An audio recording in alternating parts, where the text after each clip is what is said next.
Hello and welcome back to the Chattercade podcast, where we basically review movies slash discuss relevant news topics regarding media. That can be movies, games, TV, you name it. And I'm your host, Drinking Thomas Hughes, and as you can see, I'm by my lonesome because I got kind of the extra week off, so I went back for a couple of weeks. Since next week, obviously, I have Alex. But either way, I'm here today to do a double movie review. I'm going to re-review a movie I reviewed on this channel back in January 2021, and I'm going to review its sequel, which has literally just come out. And those movies are the Meg duology. So before I start, obviously, I'm just going to go straight out of it and say, if you don't know me, I am a big sucker for shark movies, as you can see by my Jaws shirt. If it's done right, then I love it. If it's done bad, then I hate it. But if it's done reasonable, then it's watchable. So I've probably seen like 70 plus shark movies. That ranges from movies I went straight to cinema, to TV movies, i.e. the Sci-Fi Channel, to straight to DVD movies, i.e. the Asylum movies, that the Mega Shark versus Giant Octopus stuff, things like that. So I'm a big sucker for a good shark movie, and for me, this duology is a good shark movie. Technically movies. There's many Megalodon-based movies out there, and most of them are really low budgeted, and you watch them and it's like, what the fuck? And even the ones that technically, when they put a bit more budget into it, you get some actual well-established new actors. I think the one that comes to mind is most recently The Black Demon. It's a shit. Like, there's so much they could have done with it, and then they tried to go a certain way, and it's just like, no. No. There's a few moments in it you're like, okay, that's good, but then overall the film itself is like, meh. But for me, I really enjoy the Meg duology. I'm trying to remember what I said back in 2021 when I reviewed the first time. I think one of my main complaints was the lack of blood in that, what you usually find in shark movies. But over the course of these years, I've reevaluated the Meg and saw it more as what it is kind of meant to be, which is an adventure movie rather than you run the mill horror film. It's very much an entry level shark movie. So for basically people that aren't fans of these bloody shark movies, or they kind of want to get into them, this is kind of very much an entry level one. It's one that there's a bit of blood, yeah, but it's not forced down your throat like movies like Deep Blue Sea, where you see like people get ripped apart. And I'm going on about all three Deep Blue Sea movies here, even the really shit second one. So it's like, this is very entry level, and I like that it's entry level. Obviously, this film is based on the novel by Steve Alton, which I've listened to the first two, so I actually do have a bit of knowledge on the first two. I can't remember too much about the first one because it was a bit, I think I listened to it literally before we first did the last recording of this. So my mind, I remember some stuff from it, and I do remember some things that I'm like, I wish that was in the movie, but I'm okay with what they went with. But yeah, so obviously on my re-reviews, I've really enjoyed the adventure side of it. I really enjoyed its action points, and I really enjoyed the performance of Jason Statham. I've watched a few Statham films over the years that basically I've just looked and I'm not a big fan of, but this is one of a few that makes me go, okay, this guy's got a bit of range. Because I mean, he's usually the run-of-the-mill action movie, like bad guys, he's fighting them. But then this spy, and I think there's another one, but I can't think off the top of my head, kind of shows that he can be a more comedic role at times, as well as this action hero. So I like that he's able to show a lot more of his range, especially with this movie. I apologize if you hear me sniffling. I've got a cold, so I've got a very sniffly nose. But yeah, so I like how this very much kind of feels like Jaws, but obviously on a different scale entirely, since obviously A, there's more of a budget in it, and B, well, it's more CG than Jaws ever was, because Jaws was never CG. Unless you can that really weird 3D film. No. Move on. But yeah, so I like how this handles the Meg. So I mean, the start of it is really good.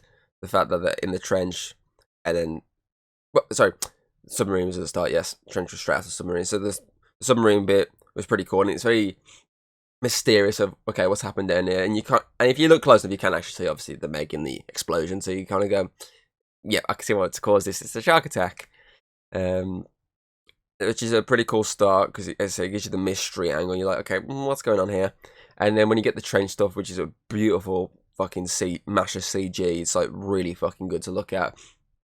And again, you get this mystery angle of, okay, what's going on here? And it's not till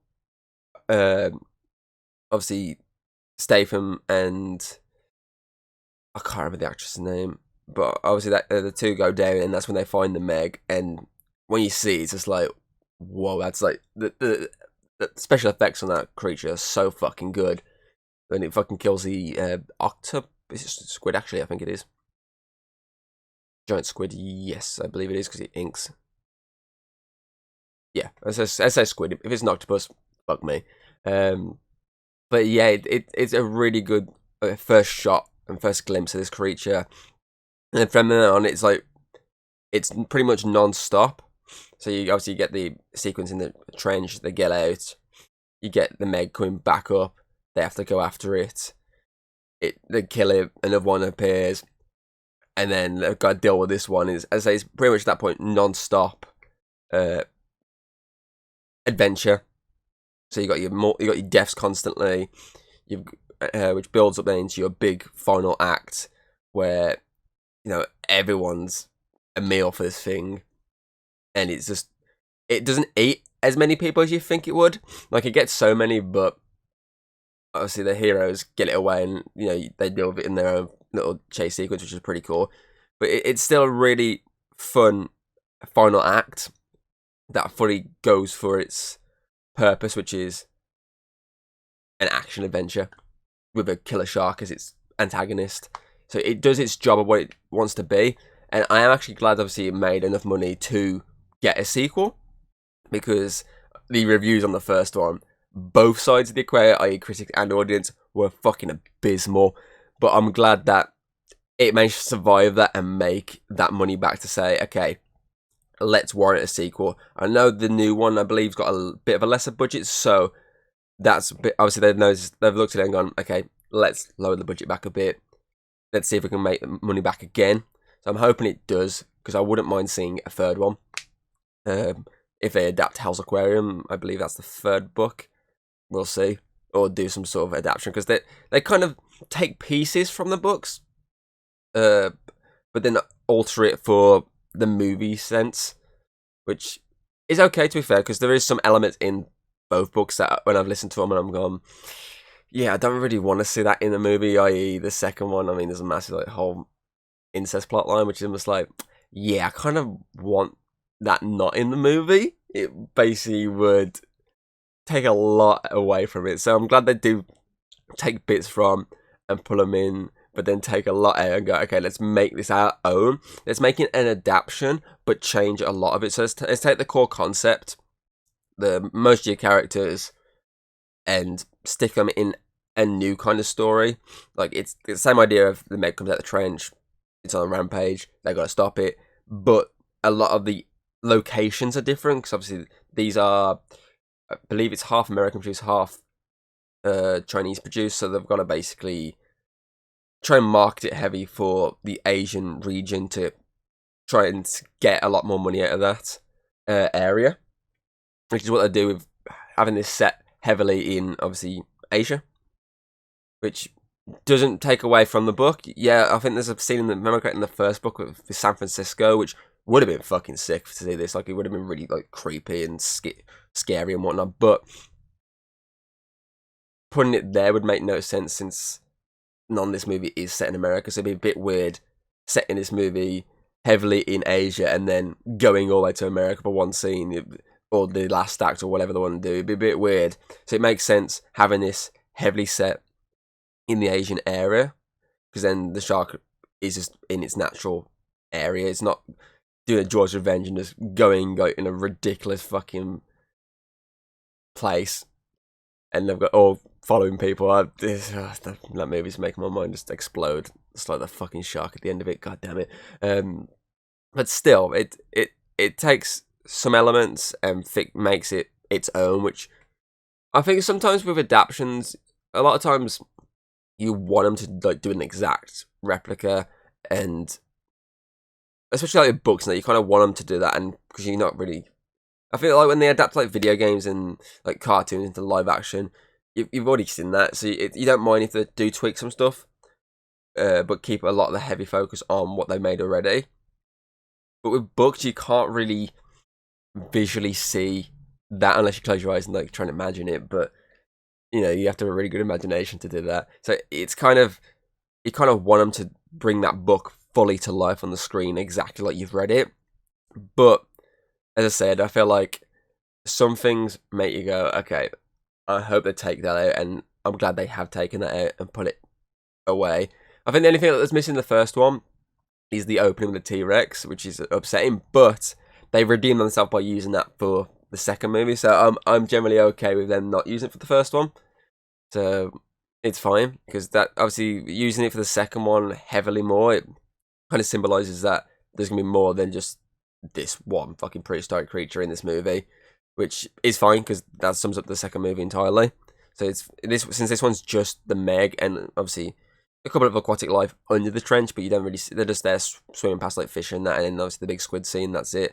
You don't really need that here. Yes, it would have been cool, and if I didn't do the second one, it would have been a fucking massive, like, what the fuck? Why didn't you use this fucking scene in this movie? But because they managed to make a second one and use it, then it's okay that they didn't give us the shark scene, the shark and the T-Rex scene. Let's have a look at some of my notes that are written here just to remind me. I've pretty much summed up most of my notes without even having to look at my notes. But one of the things I did note here is this is one of those films that it's best to just shut your brain down and just ignore the stupidity of it, because obviously it's a megalodon, it's extinct. Unless you believe that fucking was it this like Shark Week documentary that did, it was like everyone thought was real, and it was just like, why the fuck are you making it like believe like it's an actual documentary even though it's clearly just fucking fake. But yeah, obviously it's one of those ones you need to shut your brain down to enjoy. And I say that I know obviously I've spoke to a few people that have said they've actually enjoyed the first one, obviously compared to what a lot of the reviews say on it. So it's just fun. I like it. I say I'm a sucker for a good shark movie, and for me this is a good shark movie. Yeah, it's not heavily seen throughout this movie, like say like something like I'm trying to think of a shark film where you see a shark constantly, but to be fair, you don't need to see a shark constantly in a shark movie. Jaws proved that. You don't need to see a shark all the way out. You need big set pieces when it happens, i.e. for Jaws, yeah, it'd be Alex Kitchener's death. But that's a big moment. And trying to think of another one off the top of my head.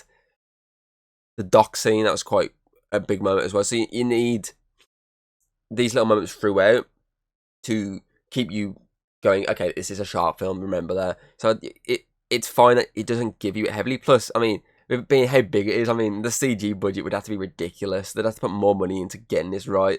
And there is a couple of moments where you look at it and go, bit dicey, but it's acceptable. I think the most diciest for me, what I remember seeing, was the scene with the dead whale, and you see the sharks eating it and the lights on it. It looks a bit weird, the water and the sharks do, but I'm guessing that's because the fact they shine lights on it. They shouldn't have shined the lights on it. It should have made it just dark and it would have been fine. But I'm fine with how they handled bringing this Meg to life. And as I say, I'm gonna give a re-score on this since I've rewatched it. I'm just gonna, as I say, be a sucker and just go full. I love shark movies, and just give this on my re-review. I'm gonna just fucking go for it. 9.3 out of 10. Fuck it. Like, I just generally really enjoyed this movie after rewatching it before I watched the new one. So I rewatched this on the Thursday and watched the new one on the Friday. And as I said, I just really enjoyed it. I think I saw it like a couple of months ago as well, and I was like, this is actually a pretty fucking solid film. I don't know why you got so much hate. Yeah, no, some points you can go, but you just shut your brain down. Just shut your brain down. And obviously, this is more a film like its sequel, designed for a particular audience.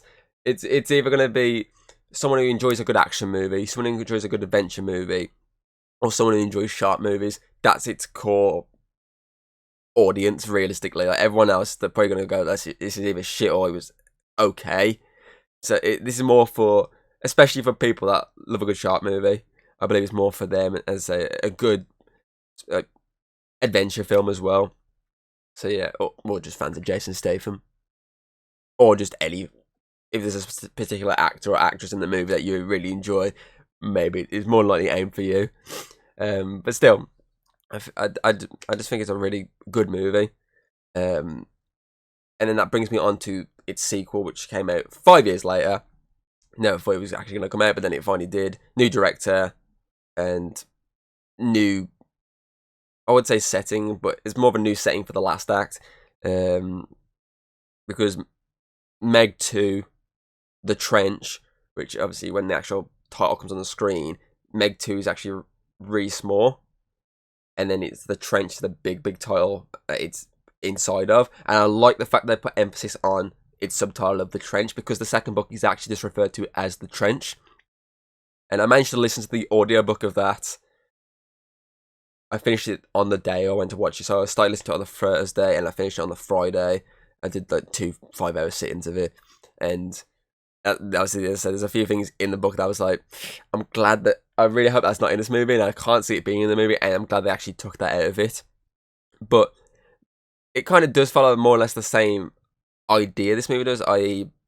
they have a Meg in captivity, the trench, they go back to the trench, and there's just a couple of other things here. Obviously there's a lot that's heavily different, i.e. in the book, Jonas is still pretty shook over what happened in the first one, whereas in this one, he doesn't really give a shit heavily, which, you know, is fine. It's Jason Statham, he's not going to give a shit, is he? So it's fine that they've changed his character. I mean, technically speaking, his character heavily changed anyway from the first book into the actual first movie, so, I mean, you're not going to really have him be, like, really scared constantly, because, I mean, he literally fought a Meg and, like, fucking stabbed in the eye and whatnot. So it's fine that they haven't made him this really scared guy. They've made him just normal. Like, he got on with life. He's now raising basically the little girl from the first film, and he's still working with Mac and all that, i.e. on the trench stuff, but also in kind of basically trying to take down basically corporations that are like dumping stuff in the oceans. So basically, it's an ocean protector is the word I would say, because that's the first time after the big T-Rex sequence at start, that's the first time you meet him. He's basically trying to stop, taking pictures and basically fucking over a evil corporation for dumping in the ocean, which is it's a nice thing that added to the character. So he's not, where the first one they just made him like a washed up drunk. This one they've actually made it so he's doing something with his life. So it's pretty cool how they've handled that, and the fact that it's still heavily linked to the ocean, what he's doing with his life now. I like that about the addition to this character now. I also like the fact that they've actually made Mac a pilot, because the first one they didn't show him as a pilot, but obviously in the book he's an actual pilot because he's an Vietnam vet, if I remember correctly, which that's not a part of his character, the Vietnam vet part, but they've now added the actual pilot part into his character, since the first time you see him is helping pilot a plane, and then he pilots a helicopter towards the end. So I like they've actually brought that from the book into the movie, which is pretty sweet. And obviously then the whole Meg in captivity thing, trying to train a Meg, because between the first one and this one, they managed to find a pup, which is it Heike or something like that, something along that line. And obviously the uncle of the little girl from the first one, Mei Ying, he's training it with like a clicker to basically try and see if he can train a Meg, and which is an interesting thing, because it's like the idea of he's like, oh, I've got this, and they were like, nope. They're literally at one point they're literally taking bets on this guy's gonna he's gonna get eaten. It's bet on it. So it just shows the confidence people have in a Meg. And obviously they then go back into the trench, which is a lot different to the first one's trench. The first one's trench was really bright, really colourful. This one, because I'm guessing maybe heavily because it's directed by a director who actually has delved into horror movies. English director Ben Wheatley. I'm guessing that's why it looks a bit more darker in the trends. So either that or it's because they've learned from the first one of we can't have bright lights because it attracts Megs. So they use like these red lights which don't affect them, whereas the bright white lights is what brings them to them. So obviously they go back into the trends, new team, new cast. Most of them you don't need to give a shit about because they're just there for a bit of comic relief, bit of emotion, and then the shark food. It's mainly about two that you need to really care about, and those are two really decent additions to this cast. And obviously they're in the trench. Megs appear like the biggest. It's in the trailer, the quote of "That's the biggest Meg I've ever seen." That appears. There's two other Megs. The Meg in captivity, like in the book, breaks out, joins them. And they uncover essentially a conspiracy going on. Because this one, as well as your Megs, you've also got human villains now, obviously an evil corporation that are mining minerals underwater, and basically they cause them to get stuck in the trench and they have to get out.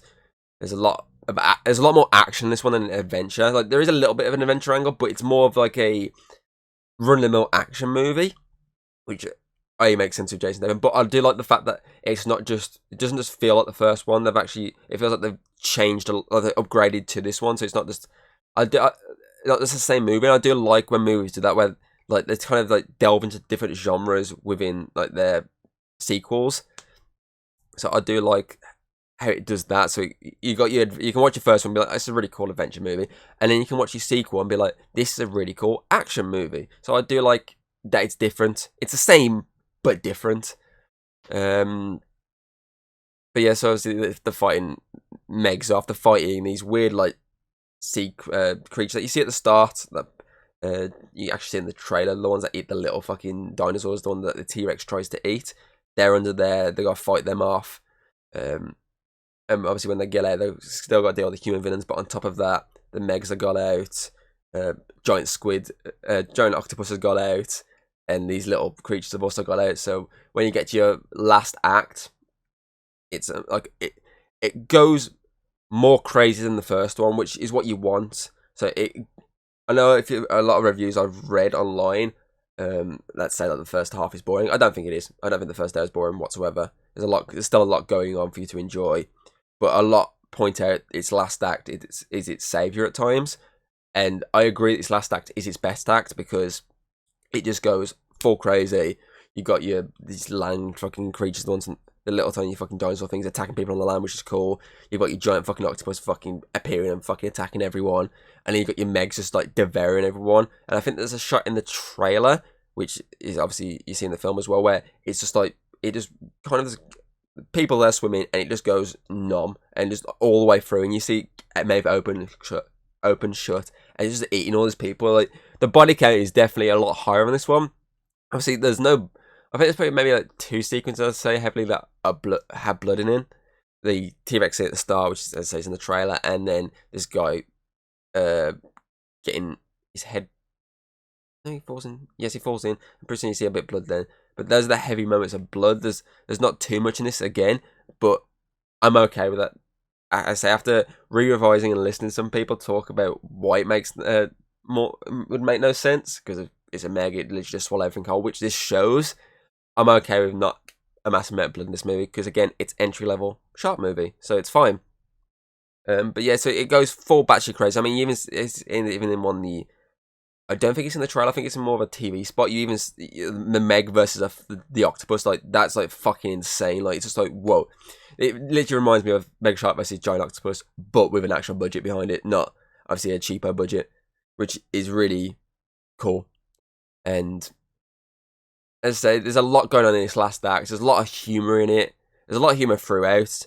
Paige Kennedy is probably one of the funniest characters in it again. Like, he was fun. It was fun in the first one. He's your audience surrogate who is literally like, don't go in there. Why are you doing that? He's one of those type of characters. And this one, they changed his character, so he's still comic relief, but they do it in a different way this time. Obviously, that fits more of this movie's action genre.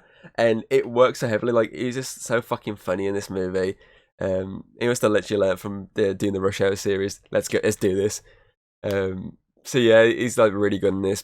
So a lot of the returning cast are really have their comedic moments, which are quite funny, and they're also all heavily involved in the last act, which is what was missing in the first one. The first one, the main ones involved in the last act were literally Jason Statham and the mom character, Suyin, I believe her name was. So those are the only two that are heavily involved. Everyone else on the boat until they got knocked in the water, and that was it. And they're just there for more like comedic moments. Whereas this, they actually are all trying to do something in this last act. So you got Jason Statham fighting the Megs. You've got slash the people. You've got the uncle character and Mac trying to deal with the octopus and whatnot. Mei Ying's trying to help some people. You got Paige Kennedy's character DJ, and I can't remember the new character. And there's this new female character. She's working with him, and they're trying to get basically help to the island, which is called Fun Island. Not very fun after these monsters just wrecked to pieces. So everyone is actually doing something in its final act, which I say was something that was missing for the first one. So it's definitely an upgrade on this. I literally don't know how it's got like a 22% critical rating, but then again, this isn't a film designed for critics, and so this is a film that, just like the first one, is designed for a certain audience, and that's probably why it's got a bit better audience score at the moment. It's like 70%, which I can accept. I mean, I'm going to give it higher than that because I'm going to be biased towards a sharp movie that's that's up my alley. So I'm happy that it's found a bit better audience for score, and I'm hoping, as I say, just like I said earlier, I'm hoping it does good at the box office enough to warrant a sequel. I don't know what its break-even point is. So I swear I read like the budget's like 120, which, as I say, is less than the first one. So I'm hoping that it breaks even enough for them to say, okay, let's make a sequel. Even if it's like a couple of years down the line, as long as we get a third one, I'm okay. But if this is the end, again, I'm okay with it, because these movies do a good job of ending without setting up a sequel. They do it so it's like you think, okay, there may be more to come, but it doesn't have to have more to come. It can just be an ending, and you'll be fine with it. So if the first one ended how it did, which obviously just was them, they won, you'd be fine with it, because it doesn't say there's another Meg, but you could kind of hint at, you could kind of think that maybe there is, because the trench hasn't been fully explored, so there could be more down there. And this one ends again with a victory, and it's just like, okay, we know there's more Megs out there. We know there's more creatures in the trench. What else has got out? What else could get out? So your mindset's like, that's where they can follow with a sequel. More could come out. I think the only thing that was missing in this that I would have liked, which is in the actual book, is the Chronosaurs. So in the book, that's like a heavy part of it, but in this, they kind of replace it with the octopus, which is fine, because obviously it meant like a massive brawl between these, whereas I know in the book, the Chronosaurs are very scared of the Megs because they're twice the size of fucking the Chronosaurs. So I'm okay with them switching it, but I'm hoping that if they do more, they bring more monsters from the deep into this universe, not just the Megs, because that'd be pretty cool seeing like some of these other creatures causing chaos for the oceans and for the people around. What else we got? Let's have a look. Let's have a look at my notes real quick. Just different. Yeah, said that.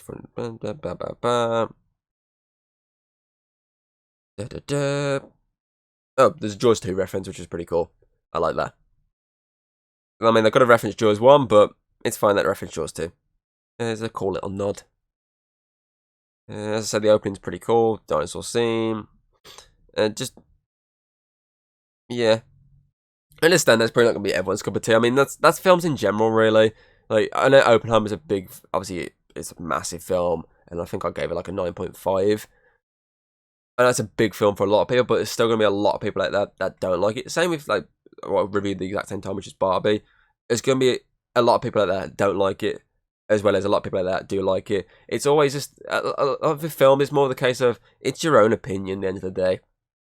You can watch it. You can read other people's opinions, which I do on a lot of stuff. I read a lot of reviews and whatnot. And you can read them and go, okay, I respect your opinion, but I've got a totally different one. which is fine, because as I say, that's your opinion. You're allowed to have your own opinion. If you couldn't have your own opinion in the world, then the world's kind of fucked. I mean, the world's fucked as it is, but the world would be even more fucked if you couldn't have your own opinion on a movie. Like, I've read like plenty of reviews on, like, quick like reviews of people say, obviously, like in comments of people who have watched this movie and been like, I loved it, I enjoyed it, and also people going, I hated it. I think I read like a review where someone said like they walked out like halfway through. And they're like, you missed like the entire last act. Like that's the main draw of this movie is the last act, which is what's heavily marketed in the trailers. So if you can't get through the first act, then what's the point in even going? But yeah, as I say, you're allowed your own opinion, and that's fine. And that's why I'm going to be totally biased for this movie. As I say, I enjoyed Oppenheimer. I thought visually it was a treat, but obviously it's a long ass film, so there's a lot of information to take in. So that's why when it comes out to buy, I'm gonna have to sit down and try and rewatch it and just fully like get everything in, like not be tired like I was the first time I watched it, and just fully like embrace everything. Whereas this is a movie you don't need to get fully thinking about stuff constantly. You don't need to go, yeah, I need to remember that. It's a movie that literally is just like, there's a shark, it's eating people. There's 3 sharks, they're eating people. There's bad humans that are doing bad stuff. These people gotta fight them. They're gonna fight the sharks. I've also got to deal with these humans. That's all you need to know. You don't really need to it doesn't need to be complicated, and it's a basic film, and that's what shark movies are really. They're basic. I mean, any killer animal movie, and they are basic. Look at, for example, the Idris Elba movie Beast last year. It's just to kill a lion on the loose in Africa. What more? It's about a family then getting stuck, and this beast going after them. That's a basic premise. So you don't really need something like Oppenheimer is. This guy's got to create a bomb. He's got to get everyone in. He's got to do a lot of stuff to eventually make this bomb. He's got to deal with a lot of like stuff afterwards. Like, you don't need all that. You just need monster, humans, carnage, done. Bit of fun here and there. Especially if you go in the route this one goes, which you're going for the more action, fun side of it, then fine. But obviously, if you're going for the more, let's say, horror thriller side, like Jaws, then you need to push that heavy. So obviously, you got 2 routes you can go with these movies: the fun action side, adventure side, or the thriller horror adventure side of it. And obviously, this goes the opposite way to Jaws, which is fine. You don't want a film that's just a copy and paste of another film. This brings what the first one brought to the table and brings more, in my opinion. And so I'm going to be totally biased, and my opinion is going to be way higher than it probably should be, and what it's going to be for most fucking people. But obviously, I had to look back at my Mission Impossible score, because I do prefer Mission Impossible. I think Mission Impossible Dead Reckoning Part 1 is a better movie. I checked it out, I gave it like a 9.8. Obviously, I gave the Oppenheimer a 9.5. And I'm internally debating here of where to go in between, because I'm going to get more than Oppenheimer, but that's just me. I said, I know a lot of reviews have basically said this is a dog shit movie. I mean, it was at 0% for fucking the first 6 reviews on Rotten Tomatoes critically, but I don't give a shit. I had fun. I'm a sucker for a shark movie, so what do I give it first time round? I say it's definitely a massive upgrade from the first one, heavily due to its last act, and just up to that last act in general, there's a lot more going on that I found more interesting than the first. So I am going to give this, you know what, fuck this, I'm going to give it a 9.7 out of 10. It probably doesn't deserve it, but it's me. As I say, I'm literally wearing a shirt with fucking sharks all over it. I'm going to give this pretty high if I enjoyed it. I mean, as I think when I was Deep Blue Sea 2, it's the only Deep Blue Sea 2, Jaws 3D, and what was the other one I did? The other one was Jaws Revenge. Those are the only 3 shark movies I've reviewed on this fucking channel that I've just like gone, oh no, I'm not interested whatsoever. Every other one I've enjoyed highly. I mean, even the Santa Jaws, I enjoyed that. I'll put some of these obviously links in the description below for you to check out. But yeah, I'm gonna give it 9.7 out of 10. And I already told this to Connor, and he was like, "For fuck's sake!" But yes, so I'm gonna try and find like a really shit movie to review next time I'm with Connor. because he pointed it. Even though I've technically done one with him that are rated quite low, all the most recent ones I've done with him have been like high 7s to 10. Like say I think like 7.6 to or 7.5 to 10, say, in terms of my ratings. So I'm gonna try and find something like really dog shit just to complain to him about. So at least then I can keep him happy by saying, "See, look, I rated something badly. Like this is something I didn't enjoy. It's just I've just got really lucky in the past few months that I've watched some stuff that I've really enjoyed, because everything I've pretty much reviewed so far is stuff I've actually really generally enjoyed." I mean, if I've not long just watched the new Insidious movie finally. If I reviewed that, I'd give him like a slightly above average review on that, because it was alright. It just wasn't the best film I've ever seen. But I want to try and find something that I can like fully like shit on and be like, nope, this is just dog shit. I think I have one in mind, but I don't really want to watch it again. I can kind of remember some stuff about it, but I probably might have to watch it again just to get a second opinion in myself and just go, fuck, this is still as shit as I remember. But yeah, so yeah, that is it. Obviously, if you've seen both Meg movies, put your comments below on what you thought of both of them. If you loved them, if you hated them, if you're neutral and it's like, it's alright.